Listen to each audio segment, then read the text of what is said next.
Peggy 3. Anything he fancied doing, he had a go at it. I was almost sure we could get him to be a champion in the go-kart. So we tied his feet to the pedal because he couldn't keep his feet on the pedal, so he tied his feet to the pedal in this go-kart. I don't think you'd actually learned how to brake or accelerate, had you? I go one way, accelerating down one end of the car park, and next thing you know, he's hit this curve at the end of the car park, and the go-kart's flipped up and gone round and disappeared down the ravine. And then after that, my parents pretty much said, hey, no racing for you. And I think my mum just wanted to look after her disabled son and do something else.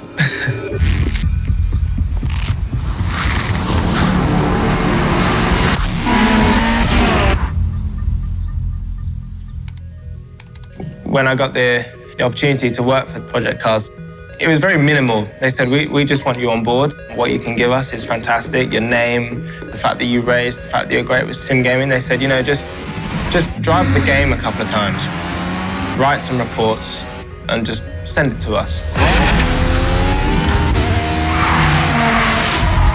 And I was like, yeah, okay, well, that's great. But, this is an opportunity that I've never had before, and I've always wanted to be a part of a game and put my thoughts and aspirations into a game.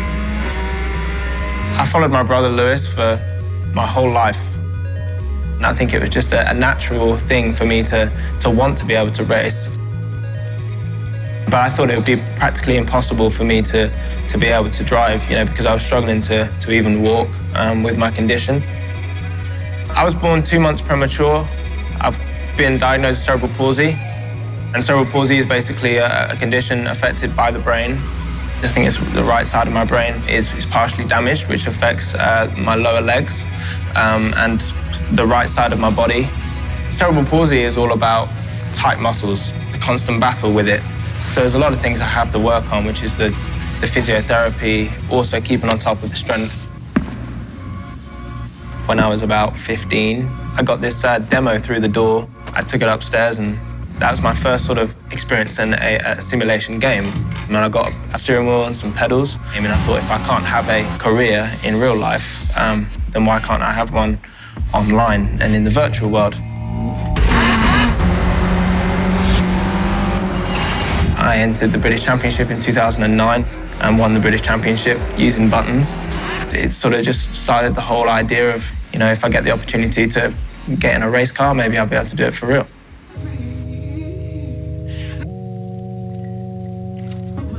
I pestered my dad for weeks and weeks and said, can I get in a race car? And he thought, okay, well, I'll give him a little shot. I went to this driving school, which is owned by Jonathan Palmer. Within half a day, I was a second faster than the instructor straight away. Yeah, I came last. I couldn't catch him or Lewis. It's impressive to watch Nick drive. Us being Hamiltons, we're pretty much all or nothing. So we went into the Clio Cup, which is a step down from British touring cars, and it's the hardest or the toughest one-make series in the UK. Within 4 months, I went from a sim gamer to having my first opportunity to race a race car.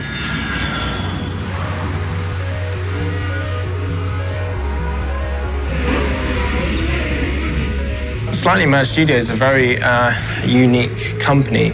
Everybody that's a part of the game and works on it is passionate about it. It's all driven by passion. My job is to take all of the cars in the game and develop them in terms of handling and physics, because I have that ability to mix between sim gaming and real life. Nick did a lot of simulation racing himself, a lot of it. In fact, he was a simulation series champion. He has a good understanding of the nuances that we need to nail in order for a simulation to feel authentic. To get the tire model right, having real-life drivers is critical.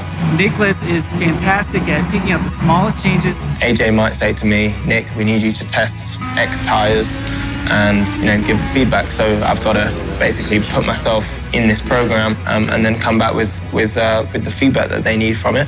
Nicholas happens to talk very similar to the way I talk about racing. It's a little bit like a real-life driver-engineer relationship. Every car that is in the game is basically hand-built. It's completely different to any other car that you drive within the game.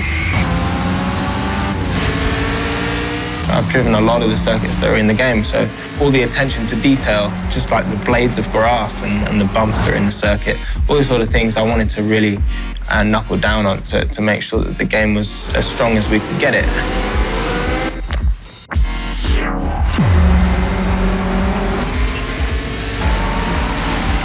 Try and do the best job I can for them because it's something that I'm very, very passionate about.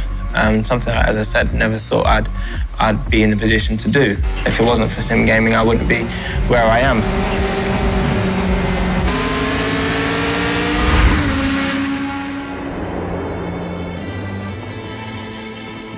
If I didn't have that desire to want to play a game, it wouldn't have put me in this position, so my mindset wouldn't have been in the way it is now. So really, it stemmed from the whole sim gaming world, which I've only actually realised now talking to you. Because otherwise, I'd have just been in a wheelchair and I don't know where I'd have been. I don't know what I'd have been doing. Yeah, so it's pretty crazy.